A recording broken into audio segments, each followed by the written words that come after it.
So mga sangkay, mayroon pong bad news ngayon kay Vice President Sara Duterte. Yan po ang ating pag-uusapan ngayon.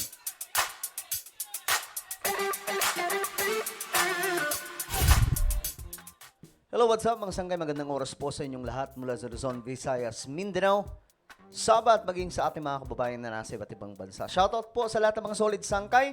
Mag-comment po kayo sa iba pa ng hashtag solid sangkay kasama po ang inyong mga lugar para makilala din po kayo ng iba pa. Okay? Sa mga nanonood po sa Facebook, mga sangkay, follow niyo po yung ating Facebook page at sa mga nasa YouTube, ang good news po ay 1.37 million subscribers na po tayo. Parami po tayo ng parami dito sa YouTube, kaya naman kung ikaw ay hindi po nakakapag-subscribe, ang iyong gagawin lamang mga sangkay ay pindutin niyo po yung subscribe button na makikita po sa baba ng video na to. Okay? Pindutin niyo po yung subscribe, tapos pindutin niyo po yung bell, at pindutin niyo po yung all. Tayo po ay road to 2 million subscribers na. So, alam mo na ang gagawin. Alright? Subscribe.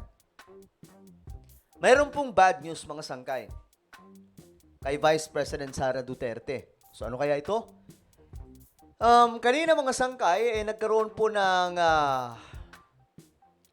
approval na ng budget, no? Tungkol po dito sa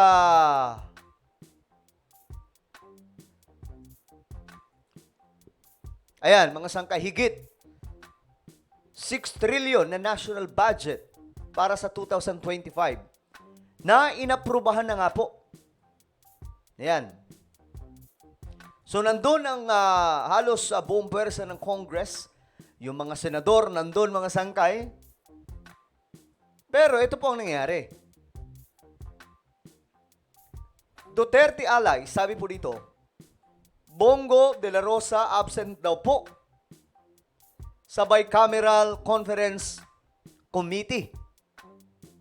Pero mga sangkay, dumating din naman po si Bato. After neto mga sangkay, kumbaga nakahabol po siya. Pero ayun nga, yung isa sa issue dito, yung hinihiling na 1.3 billion mula po sa Office of the Vice President na budget, mga sangkay, mukhang hindi po napagbigyan, no? Ayon nga po dito sa report, no budget increase for OVP. Ito po yung masamang balita kay Vice President Sara Duterte. Ayan po, naaprubahan ang national budget, mga sangkay, na 6.3 trillion. Pero, 733 million budget na natili po para sa OVP. Para po sa upcoming year ito. So talagang, ako masasabi ko mga sangkay, medyo mababa po ito. Pero, nagawa nga po ni Leni Robredo, di ba? Mga sangkay, kumilos kahit mababa po yung budget niya that time. Nakagawa pa po siya ng tinatawag na yung kanyang pagtugon sa mga sinasabing na mga nasa laylayan. Meron po siyang pakulong ganyan, mga sangkay. So ngayon, ito ang report. Wala, hindi po napagbigyan ang hiling na taasan ang budget ni Vice President Sara. Masyado pong mababa. Well, wala tayong magagawa dyan, mga sangkay. Lamang po, hindi nga umabot ng billion eh. Ano lang, 733 million. 733 million lamang po. Ngayon, makikita po natin dito kay Bato, nag-walk out po si Bato, mga sangkay. Ayan po, bigla pong umalis kaagad.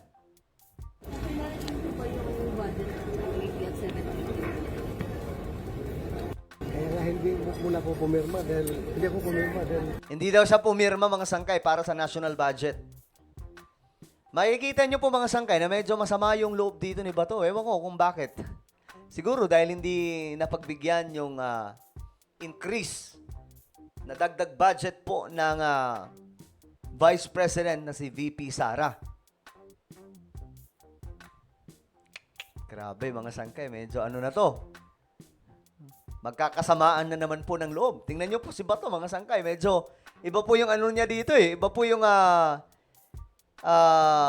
sabi nga po sa balita, siya daw po yung pinakahuling dumating.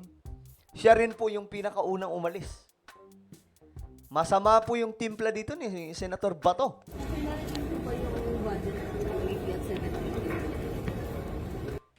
Kaya nga hindi muna po pumirma dahil hindi Hindi daw siya pumirma, mga sangkay. ako pumirma dahil hindi ko pa nakita. Hindi ko pa nakita. Titingnan ko pa lahat.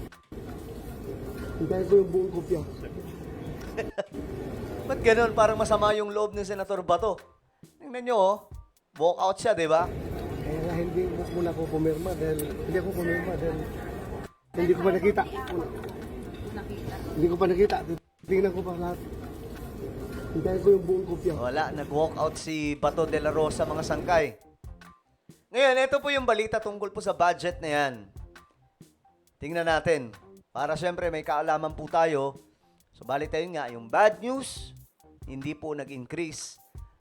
Talagang binarat po yung budget kay VP Sara at, well, kung nagawa naman po ni VP Robredo noon, di ba? Na makagawa po ng kanyang sariling programa, mga sangkay, kahit po mababa yung budget. Siguro magagawa din naman po ni VP Sara ngayon. Aprobado na ang nasa higit 6 trillion pesos na national budget para sa 2025 ng Bicameral Conference Committee. Dito, pinagtugma ng Kamara at Senado ang magkaibang bersyon nila ng pondo. Pinanatili naman ng panukalang pondo ng Office of the Vice President na tinapyas ng mahigit 1 bilyong piso. Di ba? Tinapyasan, mga sangkay.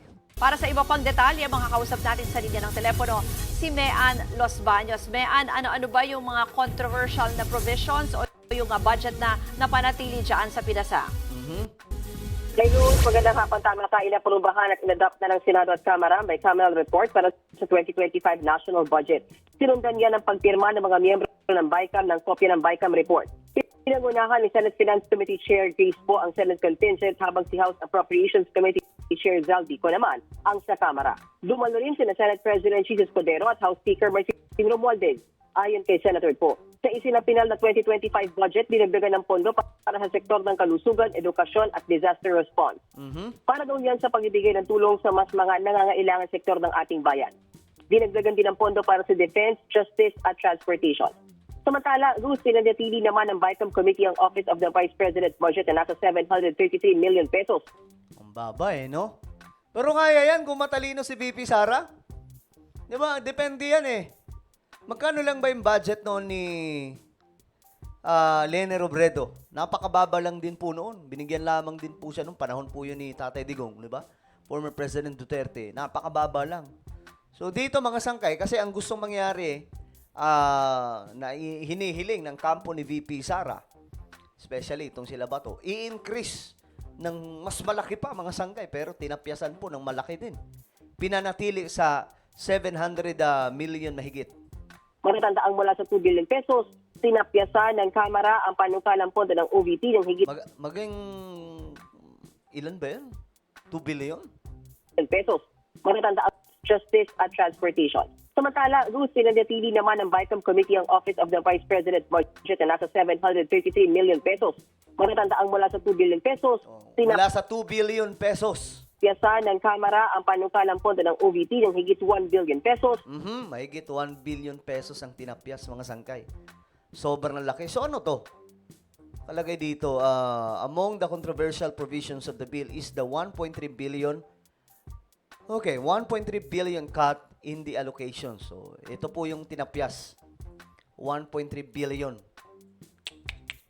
Oh my. Okay. Tuloy tayo. Bagay na nanatili rin sa bersyon ng Senado. Ruth? Mean, isa pang controversial dyan, itong yung pondo para sa AKAP nanatili ba yan dyan? Kasi nilagay yan ng Kamara at tinanggal ng Senado. Tama ka. So, tinanggal ng Senate pagdating sa BICAM, nabalik siya ngayon, Ruth. From 39 billion pesos, buwaba lang siya to 26 billion pesos. Ang sinasabi ang paliwanag ni Senator Grace Poe, na chairman ng Finance Committee, napaliwanag naman daw ng maayos kasi ng Kamara kung bakit kailangan ng AKAP fund para daw yan doon sa mga minimum wage earners na matinding na apektuhan ng mga krisis at inflation. Kasama na rin dyan, Ruth, meron ding 5 billion. Sa loob ng 26 na yan, may 5 billion pesos na nakalaan sa Senado. Meaning, Ruth, may pagkakataon din yung mga senador na mamahagi at tumulong sa pamamagitan ng AKAP fund. So, hindi lang yung mga congressman. Yung AKAP ngayon, is not only for representatives but also for senators. So kaya pala inaprubahan nila ulit mga sangkay. Akala ko nga tatanggalin na po nila yan ng tuluyan eh. So ayan na nga po, ang bad news is yung budget ni VP Sara hindi na pagbigyan, tinapisan pa nga po mga sangkay, 'di ba? From 1.3 billion, 'di ba? Ang nadali. So 733 million na lamang po. Ayon po dito sa report. Ayan oh. No budget increase. Alright. Well, ano po ang inyong opinion mga sangkay? Kayo ba ay pabor na tapyasan itong budget ni VP Sara? I-comment nyo sa ibaba ang inyong mga opinion. Meron po tayong isang YouTube channel. Ito po ay Sangkay Revelation. Hanapin nyo po ito sa YouTube. Dito nag-upload po tayo ng mga magahalagang content patungkol po sa mga nangyayari sa ating mundo related po sa Bible prophecy. So, ang gawin nyo lamang, hanapin nyo sa YouTube, then click the subscribe, click the bell, and click all. Ako na po ay magpapaalam. Mag-iingat po ang lahat. God bless everyone.